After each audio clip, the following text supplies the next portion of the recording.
नमस्कार. माय मराठी आपल्या अस्तित्वाचा अभिमान. चला तर मग मराठी दिनानिमित्त एक जबरदस्त भाषण बघूया. शब्दांची सुवर्णमाला, भावनांची गंधित फुले आणि संस्कृतीचा तेजोमय किरीट मिरवणारी माझी माय मराठी. तुझ्या चरणी आज आपण कृतज्ञतेची वंदन फुले अर्पण करीत आहोत. माननीय उपस्थित मान्यवर, आदरणीय गुरुजन आणि माझ्या प्रिय मित्र मैत्रिणींनो, आज आपण सर्वजण मराठी दिन साजरा करण्यासाठी येथे एकत्र आलो आहोत. हा दिवस केवळ एका भाषेचा उत्सव नाही, तर आपल्या अस्मितेचा, संस्कृतीचा आणि अभिमानाचा दिवस आहे. दरवर्षी 27 फेब्रुवारी हा दिवस आपण मराठी दिन म्हणून साजरा करतो. कारण याच दिवशी थोर साहित्यिक वि.वा. शिरवाडकर अर्थात कुसुमाग्रज यांचा जन्म झाला.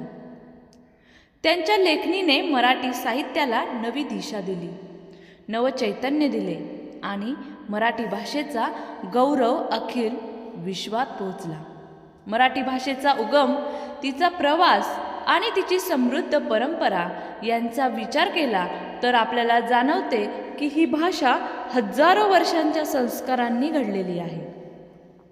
प्राकृत आणि अपभ्रंश या भाषांमधून विकसित होत मराठीने स्वतःचे स्वतंत्र अस्तित्व निर्माण केले. यादवकालीन शिलालेखांपासून ते संत साहित्यांपर्यंत मराठीचा प्रवास तेजस्वी आणि प्रेरणादायी आहे. 13व्या शतकात संत ज्ञानेश्वर यांनी रचलेली भावार्थ दीपिका म्हणजेच ज्ञानेश्वरी ही केवळ धार्मिक ग्रंथ नव्हे, तर मराठी भाषेच्या सामर्थ्याची साक्ष आहे. सामान्य जनतेला संस्कृतमधील गीतेचा अर्थ आपल्या मातृभाषेत समजावं या हेतूने त्यांनी मराठीला ज्ञानाची भाषा बनवले.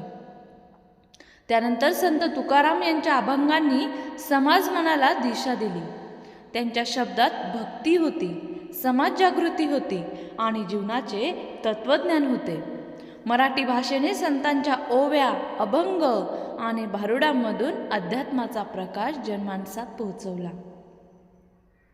त्यामुळे मराठी ही केवळ व्यवहाराची भाषा नसून ती अध्यात्म, तत्वज्ञान आणि समाज प्रबोधनाची भाषा आहे. इतिहासाच्या पानांवर नजर टाकली तर मराठी भाषेचे शौर्यही तितकेच तेजस्वी दिसते.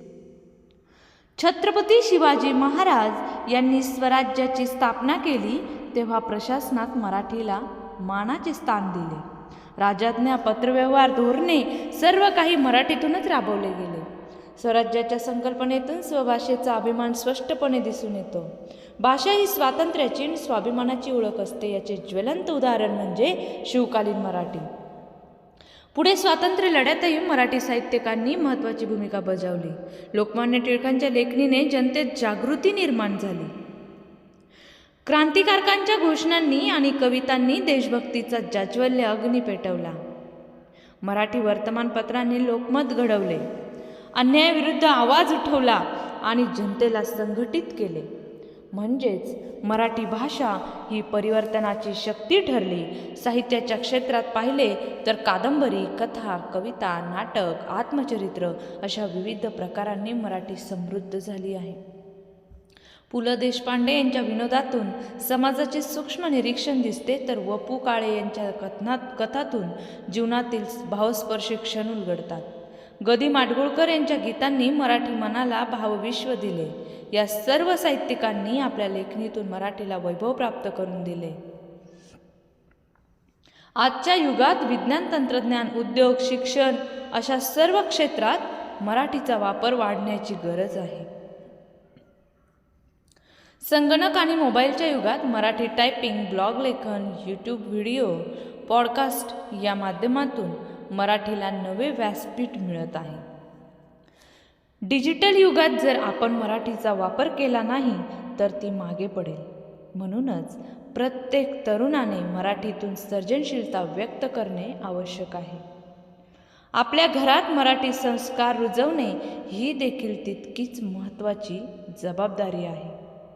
मुलांना मराठी गोष्टी सांगणे, मराठी पुस्तके वाचायला देणे, सण उत्सवांची माहिती मराठीतून देणारे छोट्या छोट्या गोष्टी भाषेची पायाभरणी मजबूत करतात. भाषा ही केवळ शाळेचा विषय नसून ती जीवन पद्धती आहे. मराठी दिन आपल्याला आत्मभान देतो की आपण कोण आहोत, आपली ओळख काय आहे, आपली संस्कृती किती महान आहे हे जाणून देतो. मराठी ही महाराष्ट्राची राजभाषा आहे, पण तिचे महत्त्व केवळ राज्यापुरते मर्यादित नाही, तर देश विदेशात राहणारे लाखो मराठी बांधव आपल्या भाषेशी घट्ट नाते ठेवून आहेत. त्यांच्या संवादात, त्यांच्या सणांमध्ये, त्यांच्या आठवणीत मराठी जिवंत आहे.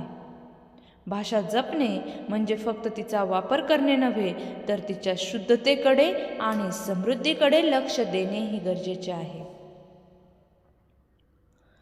आपण मराठीत बोलताना अनावश्यक परकीय शब्दांचा अतिरेक टाळला पाहिजे. शुद्ध, सुंदर आणि समृद्ध मराठी वापरण्याचा प्रयत्न केला पाहिजे.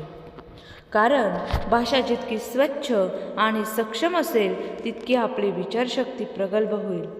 आजच्या या मंगल प्रसंगी आपण प्रत्येकाने ठरवूया की मराठीचा अभिमान बाळगू, मराठीचे वाचन वाढवू, नव्या पिढीपर्यंत मराठी साहित्य पोहोचवू आणि मराठीला जागतिक पातळीवर नेण्यासाठी योगदान देऊ. आपल्या कृतीतून मराठीचा गौरव वाढवू. माय मराठी, तुझ्या प्रेमाचा सुगंध आमच्या श्वासात दरवळत राहू. तुझ्या शब्दांचे तेज आमच्या विचारांना दिशा देवो आणि तुझा अभिमान आमच्या कृतीतून झळकत राहू. जय मराठी, जय महाराष्ट्र.